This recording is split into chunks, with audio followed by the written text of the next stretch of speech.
Well, a pleasant Sabbath to all. I know you enjoyed your night to be much observed. Wherever you gathered, God was always in the midst to bless all. The Passover, as I know from the beginning, is the commencement of the salvation of humanity. The purpose of my sermonette this evening is the purpose and the intent of the law. In any organization, there's always laws, there's always rules and regulations. You go to school, and there are rules and regulations that you have to follow. You join a club, it is the same thing. You are in the community, there are rules and regulations in that community when you meet in that hall to make decisions in the interest of the community. A researcher did some research in the United States, and he was saying, God gave us the Ten Commandments, the best that has ever been produced. No man or no institution can design or construct laws like the Ten Commandments. All the philosophers, the PhDs and whatever, to rule and govern man in righteousness. They cannot. They cannot do it. There are also 35 million laws that has been made and created by man to substantiate the Ten Commandments. And all we have to do is simply obey those 10 commandments. But man, in his own so-called intellect, and thinks he knows it all, has designed laws, to quote-unquote reinforce the commandments, which, is quite invalid. The person who gave us the law, he lived the law. When the commandments were given to Moses, the person who wrote those laws, he came to the earth and he lived the abundant life. He put it into practice. He showed obedience. That is our elder brother, Jesus the Christ. He set the example. He didn't ask anybody to do something that he was not able to do. So the purpose and the intent of the law was to follow our elder brother, Jesus the Christ, to master the art of mastering the commandments that we can live a very successful and a very abundant life. Because there is so much work to be done for billions of people in the world tomorrow that is to come. So we are in the preparation stage. And Jesus Christ, he came down to earth. He prepared for almost 30 years and had a command of the laws, and he lived it. He lived the abundant life. And in living the abundant life, he gave his life for all of us. So we have to apply ourselves diligently as how our elder brother set the example. He came to teach us to become like him. He came to teach us so that we could become like him. John 15:10 says that in a very clear-cut way. We will not turn to the scripture. The commandments, they teach us how to love God and how to love one another and to love our neighbor as our own selves. And if we obey that, if we obey those laws, we can live in peace and harmony with friends, with family, and probably so-called foes, You live those laws and God is magnanimous. He blesses you in an abundant way. But my main point is to let you know is that Jesus Christ, the one who gave it, he did not ask us to do something that we could not do or cannot do. And then he put the icing on the cake by giving us his Holy Spirit to lead and guide and give us the power of discernment. So before you do something, you can utilize God's very nature that he put in you to keep those laws and those statutes and those judgments, and we could do things in decency and order.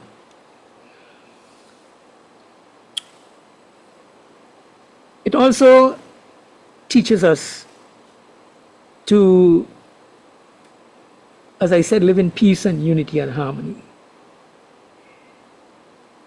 Once we do that, the law itself, it keeps you away from the bondage of sin.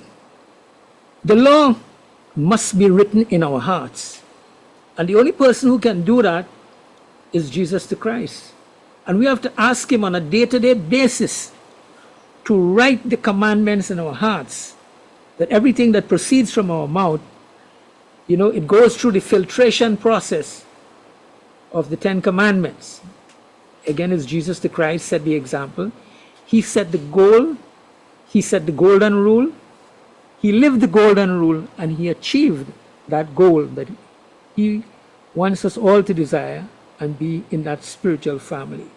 So that again, he set the pace, he set the trend, he set the example in every sense of the word in mastering the commandments.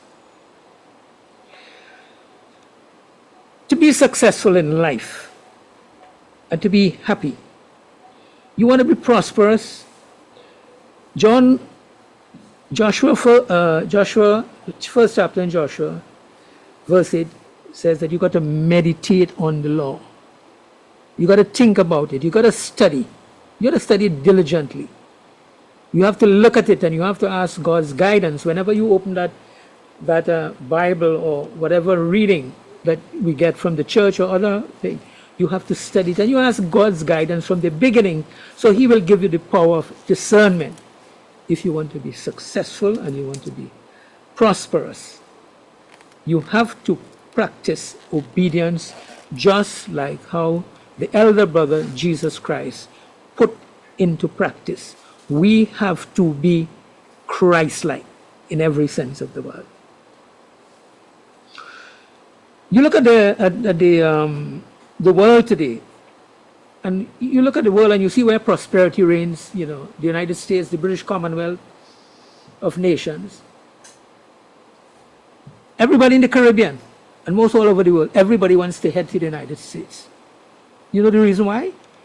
Because the Judeo-Christian laws are practiced in these countries. That is the reason why they are successful. They practice it there, and everybody wants to get to the United States. Because you look at different nations and you see how they operate and function. I am sure if the United States is giving visas to the United States, 95% of the Trinidadians will line up at that embassy to go to the United States. But the thing about it is how they had organized in a structural way in terms of the Holy Bible. That is the reason why the Judeo-Christian world has been so successful, because God has blessed them. And we know it is falling apart now because they have turned in the opposite direction. Because materialism and affluence, you get carried away and you forget the Creator. The law is also there to protect human rights, to protect people, especially poor people and the needy people, so that they will not be abused by the system of government. You have checks and balances like the High Court, or I should say, the High Court, and then you have the Court of Appeal, and then thank God we still have the Privy Council that you can still go to get, justice. So there are avenues set up in the system from the Mosaic Law, that there are institutions that had been set up from the Bible. All those institutions came from the Bible. So there are checks and balances to protect the poor, to protect the needy, and everyone in the society.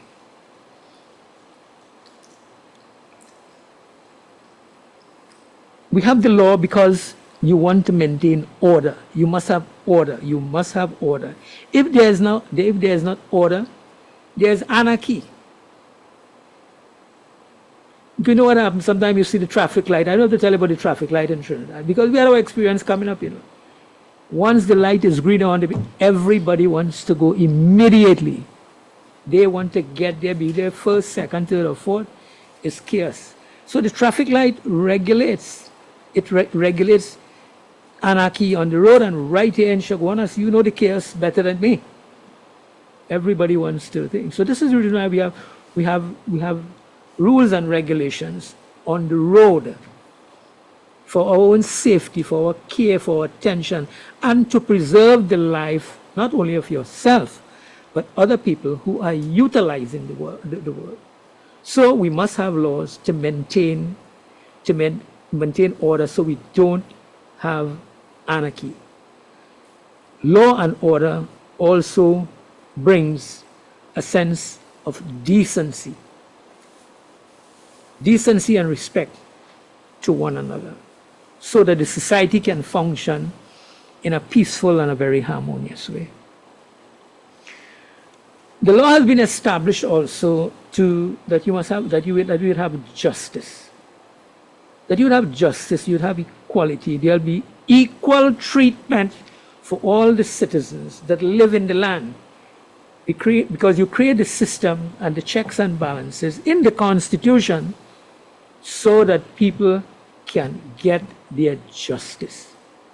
So we have the law because we want people to be treated in an extremely equitable and a just and a fair manner, so that when justice is given, it is seen to be given, it is accepted, and people are satisfied. This is one of the great reasons why we have law, and the law started with the 10 Commandments.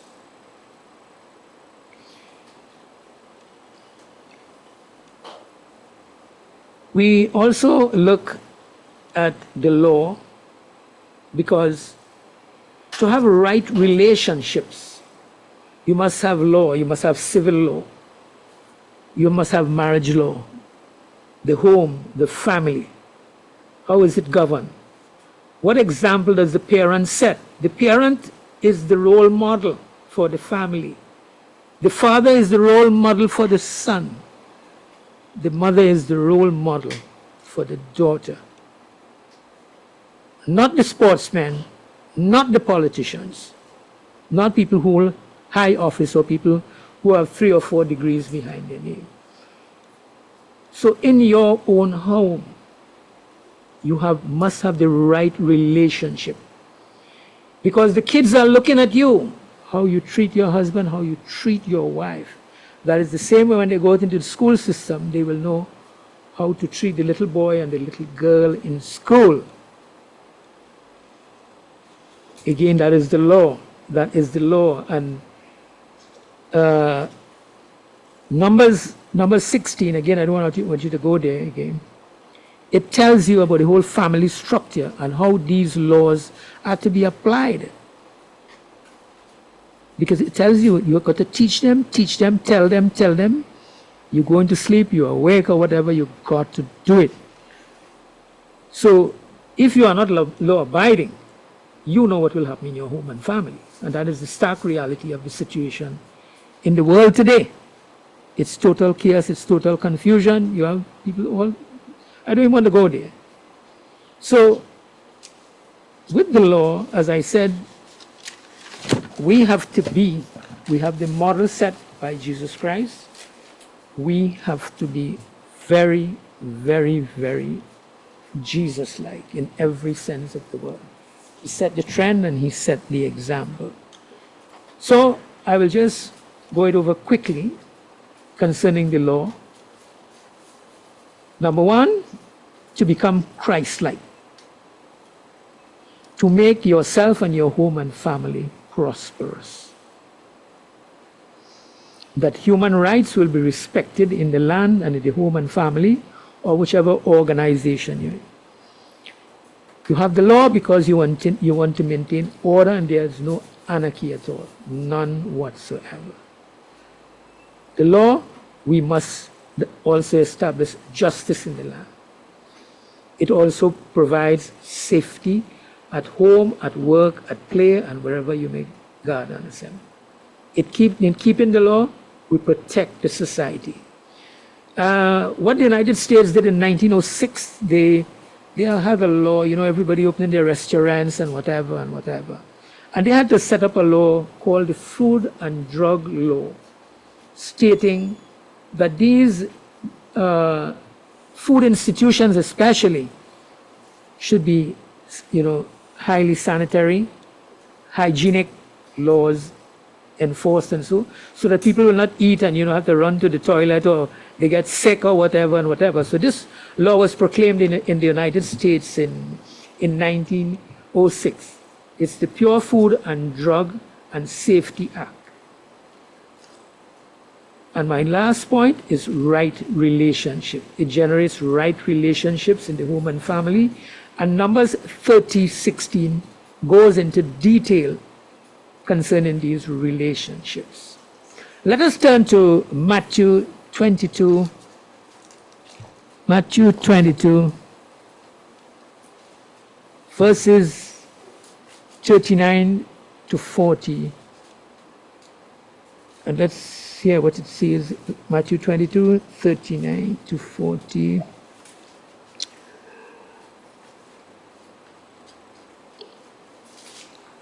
A second is equally important. Love your neighbor as yourself. The entire law and all the demands of the prophets are based on these two commandments. So we got to become Christ-like, and if we want to enjoy the abundant life and what God has blessed us with, so that we can pass on into the world tomorrow, we have to master the commandments and pray daily that we ask God to write those 10 commandments in our hearts. At this time, it is instructed in the Holy Scriptures for us to take up an offering